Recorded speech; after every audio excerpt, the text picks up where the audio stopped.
In this video, I'll be talking about a few programs that were brought to my attention by those of you that have joined this community of aspiring aviators and aviators as well.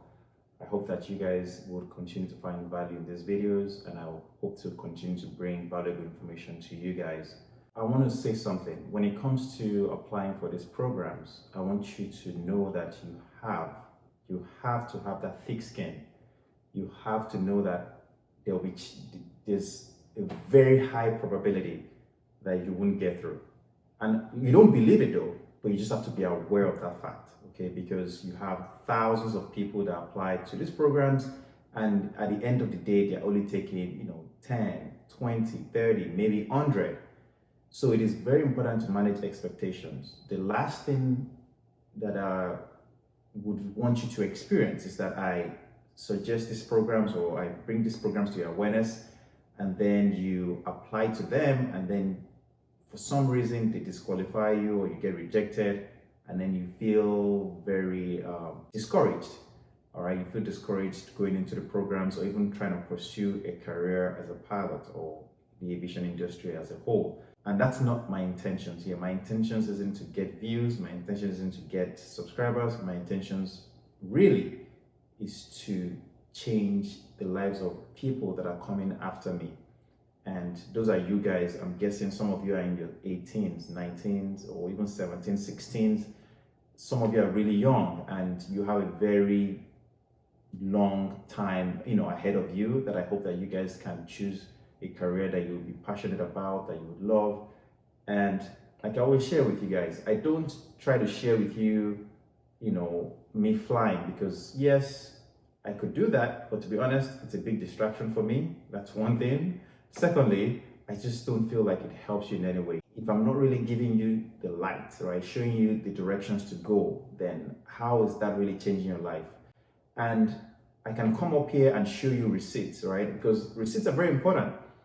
I have about 3,000 something subscribers now, and I know a lot of you are planning to start your training. Some of you have started your training, all because of the fact that you saw somebody else doing it, especially somebody of my background. Like I've shared my stories so many times on this channel, so I don't want to spend too much time on that. But what I just want you to know is I don't want you to get discouraged, okay? Know that it's an opportunity, especially if it's partially sponsored, fully sponsored. Know that it's going to be very competitive. And if you can, the best way to go about becoming a pilot, honestly speaking, is to either go take a loan or fund it yourself.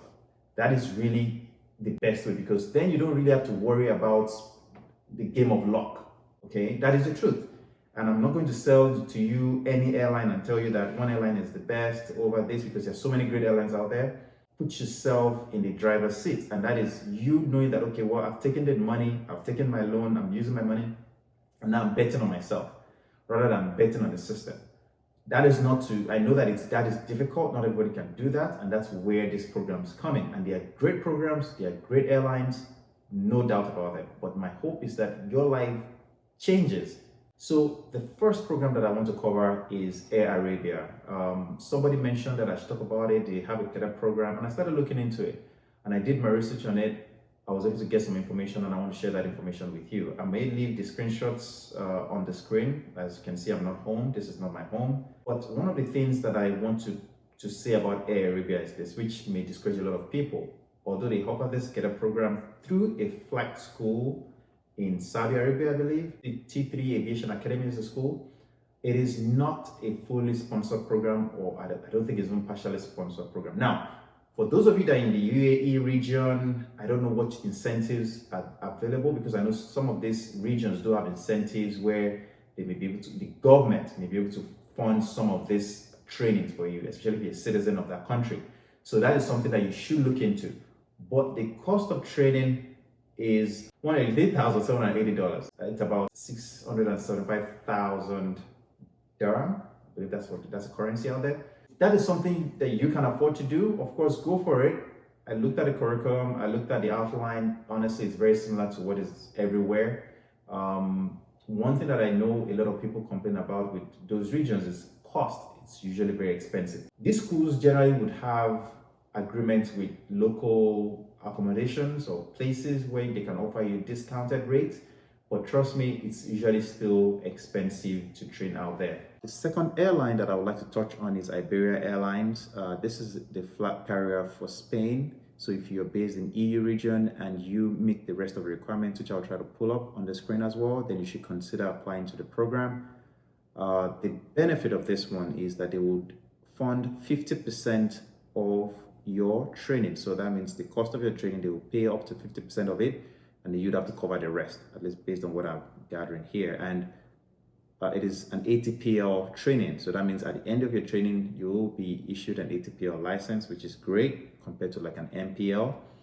If you don't know the difference, just do a quick Google search, you'd understand that. But MPL is usually kind of restrictive a little bit, all right? So that's something to keep in mind. But with ATPL, it's it's unrestricted in any way. The only issue with this one, and this is also to manage expectations, like I started with the video, they're only going to take about 8 people. They've hired they have a total of 48 people that have participated, and they are adding 8 more people to it. So my guess is this is going to be very competitive and you have to be on your A games. Now, one of the things that I always show you also is how do you prepare for something like this one? PASS. I think I talked about PASS a lot.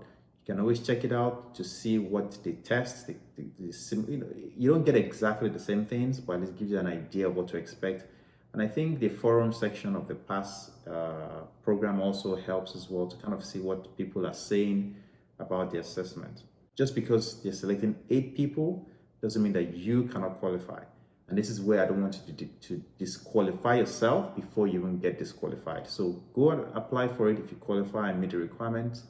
If you have questions, you can always reach out to me on Instagram. I'll try to share with you, if I have any tips, any things that I know that would help you succeed, I'll try to help you out. So I realized that I missed one other airline that I want to cover, and that is Air France. And the reason why I'm bringing Air France to your attention is last year, around June or July, they opened up their portal for application for cadets, all right? So if you are in that region, I would say keep an eye out for Air France. And of course, I believe they should open up again this year, most likely June, July, somewhere there.